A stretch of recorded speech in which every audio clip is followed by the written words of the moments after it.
Hi అండి, welcome back to my channel cooking for you 99. ఈరోజు వీడియోలో టేస్టీగా పాలకూర పప్పు ఎలా చేసుకోవాలో చూపిస్తాను.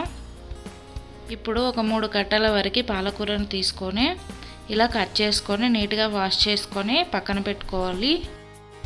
ఇప్పుడు ఒక హాఫ్ కప్పు వరకు కందిపప్పుని తీసుకొని నీట్గా వాష్ చేసుకొని ఒక 30 మినిట్స్ వరకు సోక్ చేసుకోవాలి. ఇలా నానబెట్టిన కందిపప్పును కుక్కర్లోకి వేసుకోవాలి. అలాగే మనం ముందుగా కట్ చేసి పెట్టుకున్న పాలకూరను వేసుకోవాలి. ఇప్పుడు ఇందులోనే కట్ చేసి పెట్టుకున్న ఒక ఆనియన్ని వేసుకోవాలి.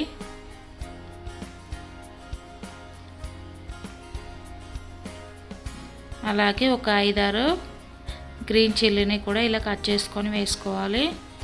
1/2 టేబుల్ స్పూన్ పసుపు వేసుకోవాలి. అలాగే ఒక 1 table spoon red chilli powder వేసుకోవాలి. ఇప్పుడు ఇందులోనే మీ టేస్ట్కి సరిపడా సాల్ట్ని వేసుకోండి.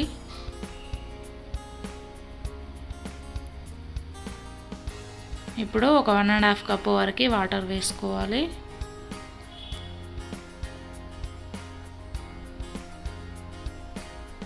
ఇలా ఒకసారి కలుపుకున్న తర్వాత కుక్కర్ మూత పెట్టేసి ఒక 3-4 విజిల్స్ వచ్చే వరకు పెట్టుకోవాలి.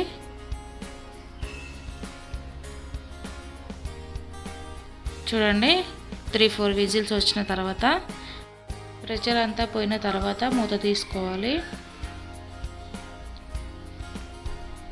చూడండి, పప్పు చాలా మెత్తగా ఉడికింది. ఇప్పుడు పప్పును ఇలా స్పూన్తో కానీ లేదా పప్పు గుత్తుతో కానీ మ్యాష్ చేసుకోవాలి.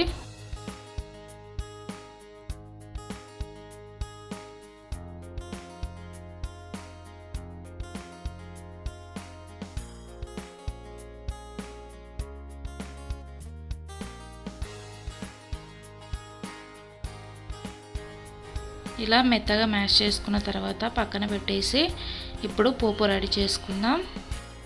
కడాయి తీసుకొని ఒక 3 టేబుల్ స్పూన్ వరకు ఆయిల్ వేసుకోవాలి. ఇందులో ఒక 1 టేబుల్ స్పూన్ జీలకర్ర వేసుకోవాలి. అలాగే ఒక 1/2 టేబుల్ స్పూన్ ఆవాలు వేసుకోవాలి. ఒక 3 ఎండుమిర్చి ఇలా కట్ చేసుకొని వేసుకోవాలి. ఇప్పుడు ఒక 5-6 వెల్లుల్లిని ఇలా క్రష్ చేసి వేసుకోవాలి. ఇలా వెల్లుల్లి కొంచెం ఫ్రై అయిన తర్వాత ఇందులో కరివేపాకు వేసుకోవాలి.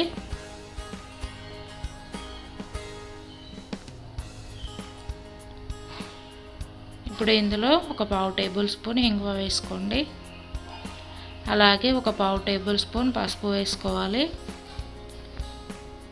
ఇలా ఒకసారి కలుపుకున్న తర్వాత మనం ముందుగా ప్రిపేర్ చేసుకున్న పప్పును వేసుకోవాలి.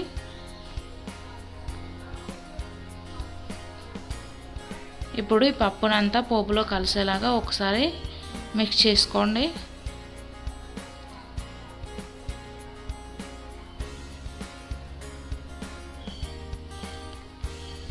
ఇందులో కొంచెం కొత్తిమీర వేసుకోవాలి.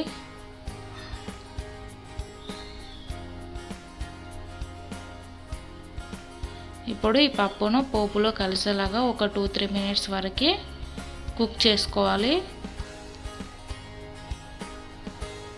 అంతే అండి, టేస్టీగా ఉండే పాలకూర పప్పు రెడీ. నా ఈ వీడియో కనుక మీకు నచ్చినట్లయితే ప్లీజ్ లైక్ చేయండి, షేర్ చేయండి అండ్ సబ్స్క్రైబ్ చేసుకోండి. Thank you for watching.